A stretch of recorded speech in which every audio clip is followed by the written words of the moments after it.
നമസ്കാരം, പുതിയൊരു വീഡിയോയിലോട്ട് എല്ലാവർക്കും സ്വാഗതം. ഇന്ന് ഞാൻ വന്നിരിക്കുന്നത് മാഞ്ഞാലി ബിരിയാണിയുടെ റെസിപ്പിയുമായിട്ടാണ്. എറണാകുളം ജില്ലയിൽ മാഞ്ഞാലി എന്ന സ്ഥലത്ത് കിട്ടുന്ന ഒരു ബിരിയാണിയാണിത്. എല്ലാവരും മസ്റ്റായിട്ടും ട്രൈ ചെയ്ത് നോക്കിക്കോളൂ. നല്ല ഡിഫറെൻ്റ് ആയിട്ടുള്ള ഒരു ടേസ്റ്റാണ് കേട്ടോ ഈ ബിരിയാണിക്ക്.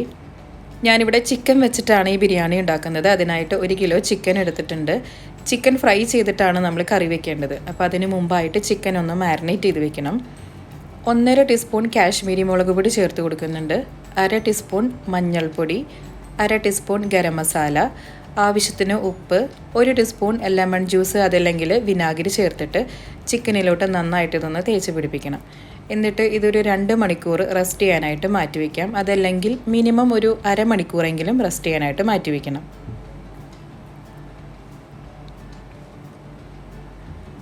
2 മണിക്കൂറിന് ശേഷം നമുക്ക് ചിക്കൻ ഫ്രൈ ചെയ്തെടുക്കാം. അതിനായിട്ട് ഞാനിപ്പോൾ ഇവിടെ വെളിച്ചെണ്ണ ഉപയോഗിക്കുന്നത്, അതല്ലെങ്കിൽ ഏതെങ്കിലും റിഫൈൻഡ് ഓയിൽ യൂസ് ചെയ്താൽ മതി.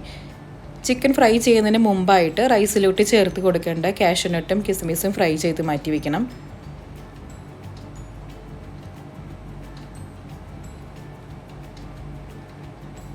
അതുപോലെ തന്നെ നമുക്ക് സവോളയും കൂടി ഫ്രൈ ചെയ്തിട്ട് മാറ്റി വയ്ക്കാം. ഞാനിപ്പോൾ ഇവിടെ 2 മീഡിയം സൈസിലുള്ള സവോള നീളത്തിൽ കനം കുറച്ച് എരിഞ്ഞതാണ്.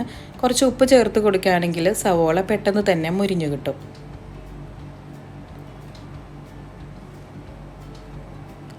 സവോളയ്ക്ക് ഒരു ലൈറ്റ് ഗോൾഡൻ ബ്രൗൺ കളർ ആകുന്നത് വരെ നമുക്കിതൊന്ന് ഫ്രൈ ചെയ്തെടുക്കണം. ഞാനിതിലോട്ട് കുറച്ച് കറിവേപ്പില ചേർത്ത് കൊടുക്കുന്നുണ്ട്, ഒരു ഫ്ലേവറിന് വേണ്ടിയിട്ടാണ് കേട്ടോ. സവോളയൊക്കെ മുരിഞ്ഞ് വന്നിട്ടുണ്ട്. ഇനി നമ്മളിത് പുറത്തിരുന്നിട്ട് കുറച്ചും കൂടി കളർ വരും കേട്ടോ. സവോള ഒരു ടിഷ്യൂ പേപ്പറിൽ ഇതുപോലെ പരത്തി വയ്ക്കുകയാണെങ്കിൽ നല്ല ക്രിസ്പി ആയിട്ട് തന്നെ ഇരുന്നോളും.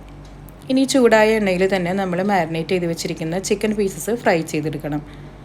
ചിക്കൻ ഒരുപാട് ഡീപ്പായിട്ട് ഹാർഡായിട്ട് ഫ്രൈ ചെയ്യേണ്ട ആവശ്യമില്ല. ഒരു 1/4 ഭാഗത്തോളം ഫ്രൈ ചെയ്തെടുത്താൽ മതി. ബാക്കി നമ്മൾ കറി വയ്ക്കുമ്പോൾ കുക്കായി വന്നോളൂ.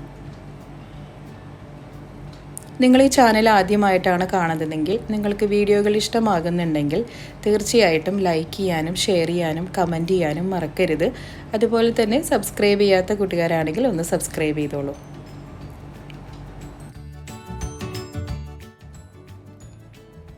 ചിക്കൻ ഏകദേശം 1/4 ഭാഗത്തോളം ഫ്രൈ ആയി വന്നിട്ടുണ്ട്. ഇനി നമുക്ക് വെളിച്ചെണ്ണയിൽ നിന്ന് ഇത് മാറ്റി വയ്ക്കാം. എന്നിട്ട് ഈ സെയിം വെളിച്ചെണ്ണയിൽ തന്നെയാണ് നമ്മൾ ചിക്കൻ കറി ഉണ്ടാക്കുന്നത്. ചിക്കൻ ഫ്രൈ ചെയ്യുന്നതിന് ആവശ്യമായിട്ട് നമ്മൾ കുറച്ചധികം വെളിച്ചെണ്ണ ഉപയോഗിച്ചിരുന്നല്ലോ.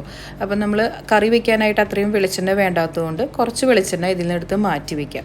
എന്നിട്ട് നമുക്ക് ഇതിൽ തന്നെ ചിക്കൻ്റെ ഗ്രേവി തയ്യാറാക്കിയെടുക്കാം.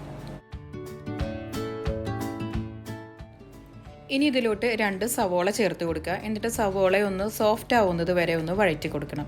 മീഡിയം ഫ്ലെയിമിൽ വെച്ചിട്ടാണ് നമ്മളിപ്പോൾ കുക്ക് ചെയ്യുന്നത്. അടുത്തതായിട്ട് നമ്മൾ ഇതിലോട്ട് 1.5 ടീസ്പൂൺ ഇഞ്ചി വെളുത്തുള്ളി പേസ്റ്റ് ചേർത്ത് കൊടുക്കുന്നുണ്ട്.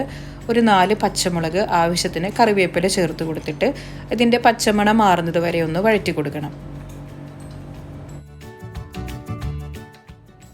ഇഞ്ചിയുടെയും വെളുത്തുള്ളിയുടെയും പച്ചമുളകിൻ്റെയൊക്കെ ഒരു പച്ചമണം മാറി വരുമ്പോൾ നമുക്കിതിലോട്ട് മസാലപ്പൊടികൾ ഓരോന്നായിട്ട് ചേർത്ത് കൊടുക്കാം. 1 ടേബിൾ ടീസ്പൂൺ മല്ലിപ്പൊടി ചേർത്ത് കൊടുക്കുന്നുണ്ട്. 1 ടീസ്പൂൺ കാശ്മീരി മുളക് പൊടിയാണ് ഞാൻ ചേർത്ത് കൊടുക്കുന്നത്. എരിവ് വേണമെങ്കിൽ നിങ്ങൾക്ക് സാധാരണ മുളക് പൊടി ചേർത്ത് കൊടുത്താൽ മതി കേട്ടോ. 1/2 ടീസ്പൂൺ മഞ്ഞൾപ്പൊടി, 1 ടീസ്പൂൺ ഗരം മസാല. എന്നിട്ട് ഇത് നന്നായിട്ടൊന്ന് മിക്സ് ചെയ്തിട്ട് അതിൻ്റെ പച്ചമണം മാറുന്നത് വരെ ഒന്ന് വഴറ്റി കൊടുക്കുക. അതിനുശേഷം നമുക്കിതിലോട്ട് തക്കാളി ചേർത്ത് കൊടുക്കണം. മാഞ്ഞാലി ബിരിയാണിയിൽ ചിക്കൻ കറിയും റൈസും സെപ്പറേറ്റ് ആയിട്ടാണ് കേട്ടോ സെർവ് ചെയ്യുന്നത്. ദം ചെയ്യേണ്ട ആവശ്യമൊന്നുമില്ല. അപ്പോൾ അതുകൊണ്ട് കുറുകിയ ഗ്രേവിയോട് കൂടിയിട്ടുള്ള ഒരു കറിയാണ് കേട്ടോ നമുക്ക് ഉണ്ടാക്കിയെടുക്കേണ്ടത്. കുറച്ച് ഉപ്പ് ചേർത്ത് കൊടുത്തിട്ടുണ്ട്. ചിക്കൻ ഫ്രൈ ചെയ്യാനായിട്ട് നമ്മൾ ഉപ്പ് ചേർത്തിരുന്നു. അപ്പോൾ ഗ്രേവിയിലേക്ക് ആവശ്യമായിട്ടുള്ള ഉപ്പും കുറച്ച് ചൂടുവെള്ളം കൂടി ചേർത്ത് കൊടുക്കുന്നുണ്ട്. എന്നിട്ടിത് അടച്ച് വെച്ചിട്ട് ഒരു 2 മിനിറ്റ് ഒന്ന് കുക്ക് ചെയ്തെടുക്കാം. അപ്പോൾ സവോളയും ആ തക്കാളിയും എല്ലാം നന്നായിട്ടൊന്ന് സോഫ്റ്റായിട്ട് തന്നെ കുക്കായിട്ട് വരും.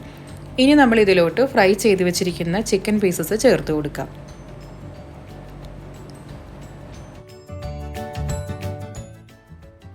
ചിക്കൻ ചേർത്ത് കൊടുത്തതിന് ശേഷം നന്നായിട്ട് ഇതൊന്ന് ഇളക്കി യോജിപ്പിച്ചെടുക്കുക. ഇപ്പോൾ എനിക്ക് കുറച്ച് ഗ്രേവി കുറവ് തോന്നിയത് കൊണ്ട് കുറച്ചും കൂടി ചൂടുവെള്ളം ചേർത്ത് കൊടുക്കുന്നുണ്ട്. എന്നിട്ട് ഇതൊന്ന് നന്നായിട്ടൊന്ന് ഇളക്കി യോജിപ്പിച്ചതിന് ശേഷം നമുക്കിത് അടച്ച് വെച്ചിട്ട് ഒരു 5 മിനിറ്റ് ലോ ഫ്ലെയിമിൽ വെച്ചിട്ട് കുക്ക് ചെയ്തെടുക്കാം. അപ്പോൾ ഓൾറെഡി നമ്മൾ ചിക്കൻ ഫ്രൈ ചെയ്തെടുത്തതാണ്, 1/4 ഭാഗത്തോളം കുക്കായി വന്നതാണ്. അപ്പോൾ അതുകൊണ്ട് ഇനി ഒരു 5 മിനിറ്റും കൂടി ഇതുപോലെ ലോ ഫ്ലെയിമിൽ വെച്ച് കുക്ക് ചെയ്തെടുത്താൽ മതി. ഇപ്പോൾ നമ്മുടെ ചിക്കൻ കറി എല്ലാം റെഡി ആയിട്ടുണ്ട്. ആവശ്യത്തിനുള്ള ഗ്രേവി എല്ലാം ഉണ്ട്. ഇനി നമ്മൾ ഇതിലോട്ട് ചേർത്ത് കൊടുക്കേണ്ടത് ലാസ്റ്റായിട്ട് കുറച്ച് മല്ലിയില ചേർത്ത് കൊടുത്തിട്ട് ഫ്ലെയിം ഓഫ് ചെയ്ത് വയ്ക്കാം. അടുത്തതായിട്ട് നമുക്ക് ബിരിയാണി റൈസ് തയ്യാറാക്കാം. അതിനായിട്ട് 2 ഗ്ലാസ് കൈമ റൈസ് എടുത്തിട്ടുണ്ട്. നന്നായിട്ട് കഴുകിയതിന് ശേഷം ഒരു 15 മിനിറ്റ് നമ്മൾ വെള്ളത്തിൽ കുതിർത്ത് വെക്കുക. എന്നിട്ട് വെള്ളമെല്ലാം മാറ്റി കളഞ്ഞ് വെച്ചിരിക്കുന്നതാണ് കേട്ടോ. സാധാരണയായിട്ട് മാഞ്ഞാലി ബിരിയാണിയിൽ നമ്മൾ കൈമ റൈസാണ് കണ്ടുവരുന്നത്. അതല്ലെങ്കിൽ ബസ്മതി റൈസ് ഉപയോഗിച്ചാലും മതി. റൈസ് കുക്ക് ചെയ്തെടുക്കുന്നതിന് ആവശ്യമായിട്ടുള്ള ഒരു പാൻ വെക്കുക. എന്നിട്ട് അതിലോട്ട് 2 ടേബിൾ സ്പൂൺ നെയ്യ് ചേർത്ത് കൊടുത്തു. പിന്നെ നമ്മൾ ഇതിലോട്ട് ചേർത്ത് കൊടുത്തത് ഓൾ സ്പൈസസ് ആണ്. പട്ട, ഗ്രാമ്പു, ഏലക്കായ, തക്കോലം, 1/4 ടീസ്പൂണ് പെരിഞ്ജീരകം ചേർത്തിട്ട് ഒന്ന് ഇളക്കി കൊടുക്കുക. അതിനുശേഷം നമ്മളിതിലോട്ട് പച്ചമുളകും സവോളയും കറിവേപ്പിലയും കൂടി ചേർക്കുന്നുണ്ട്. ഇനി ഇതൊന്നും ചെറുതായിട്ടൊന്ന് മൊരിച്ചെടുക്കാം. ഇനി നമുക്കിതിലോട്ട് ചേർത്ത് കൊടുക്കേണ്ടത് ക്യാരറ്റാണ്. ഞാനിപ്പോൾ 1/4 കപ്പ് ക്യാരറ്റ് നീളത്തിൽ കനം കുറച്ച് അരിഞ്ഞത് ചേർത്ത് കൊടുക്കുന്നുണ്ട്. അതുപോലെ തന്നെ പൈനാപ്പിളും ചേർത്ത് കൊടുക്കുന്നുണ്ട്. എന്നിട്ട് ഇതൊന്ന് ചെറുതായിട്ടൊന്ന് വഴറ്റി കൊടുക്കണം. പൈനാപ്പിളും ക്യാരറ്റൊക്കെ ചേർക്കുന്നതാണ് കേട്ടോ ഈ ഒരു ബിരിയാണിക്ക് മറ്റ് സാധാരണ നമ്മൾ ചെയ്യുന്ന ദം ബിരിയാണിയിൽ നിന്ന് കുറച്ച് ഡിഫറെൻ്റ് ആയിട്ട് നിൽക്കുന്നത്. 1/4 ടീസ്പൂണ് മഞ്ഞൾപ്പൊടി ചേർക്കുന്നുണ്ട് ഒരു കളറിന് വേണ്ടിയിട്ട് കേട്ടോ. ഇനി നമ്മളിതിലോട്ട് ചൂടുവെള്ളമാണ് ചേർത്ത് കൊടുക്കുന്നത്. ഞാനിപ്പോൾ ഇവിടെ 2 കപ്പ് റൈസാണ് എടുത്തത്. അപ്പം അതിന് 4 കപ്പ് വെള്ളം ചൂടുവെള്ളം അളന്ന് വെച്ചിരിക്കുന്നതാണ്. അത് ഇതിലോട്ട് ചേർത്ത് കൊടുക്കുക. എന്നിട്ട് നമ്മൾ ഹൈ ഫ്ലെയിമിൽ വെച്ചിട്ട് വെള്ളം നന്നായിട്ടൊന്ന് ബോയിൽ ചെയ്തെടുക്കണം. ഇതിലോട്ട് ഞാനിപ്പോൾ 1 ടീസ്പൂണ് ലെമൺ ജ്യൂസും ആവശ്യത്തിനുള്ള ഉപ്പും ചേർത്ത് കൊടുക്കുന്നുണ്ട്. ഉപ്പ് നമ്മൾ വെള്ളത്തിൽ കുറച്ചൊന്ന് മുന്നിട്ട് നിൽക്കണം കേട്ടോ. എന്നാലാണ് റൈസ് വെന്ത് വരുമ്പോൾ കറക്റ്റായിട്ട് വരത്തുള്ളൂ. ഇപ്പം വെള്ളമൊക്കെ നന്നായിട്ട് ബോയിലായി വന്നിട്ടുണ്ട്.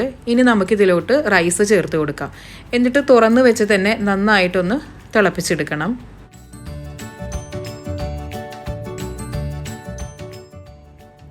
ഹൈ ഫ്ലെയിമിൽ വെച്ചിട്ട് നന്നായിട്ട് ഇതൊന്ന് ബോയിൽ ചെയ്തെടുക്കണം.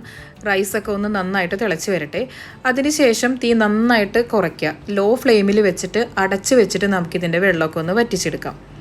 ഇപ്പം 7 മിനിറ്റ് കഴിഞ്ഞിട്ടുണ്ട്. റൈസിലെ വെള്ളമൊക്കെ വറ്റി വന്നിട്ടുണ്ട്. എന്നാലും കുറച്ച് വെള്ളത്തിൻ്റെ അംശമുണ്ട് കേട്ടോ. ഏകദേശം 80% റൈസ് വെന്ത് വന്നിട്ടുണ്ട്. ഇനി നമ്മൾ ഈ ഒരു സമയത്ത് ഇതുപോലെ ചെയ്തിട്ട് കുറച്ച് മല്ലിയിലയും പുതിനയിലയും ചേർത്ത് കൊടുക്കുക. നമ്മൾ നേരത്തെ ഫ്രൈ ചെയ്ത് വെച്ചിരിക്കുന്ന കാഷ്യൂനട്ടും മുന്തിരിയും സവോളയും കൂടി ചേർത്ത് കൊടുക്കുന്നുണ്ട്. കുറച്ച് സവോള നമ്മൾ ലാസ്റ്റ് ഒന്ന് ഗാർണിഷ് ചെയ്യാനായിട്ട് മാറ്റി വെച്ചോളൂ കേട്ടോ. 1 ടീസ്പൂണ് നെയ്യും കൂടി ചേർത്ത് കൊടുത്തിട്ട് ലോ ഫ്ലെയിമിൽ വെച്ചിട്ട് ഒരു 5 മിനിറ്റ് നമുക്കിതൊന്ന് കുക്ക് ചെയ്തെടുക്കാം.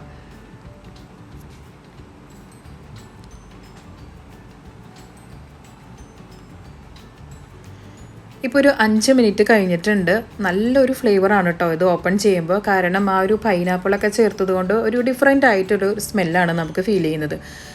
നന്നായിട്ട് പെർഫെക്റ്റ് ആയിട്ട് റൈസ് എല്ലാം വെന്ത് വന്നിട്ടുണ്ട്. ഇനി നമുക്കിത് സെർവ് ചെയ്യാം.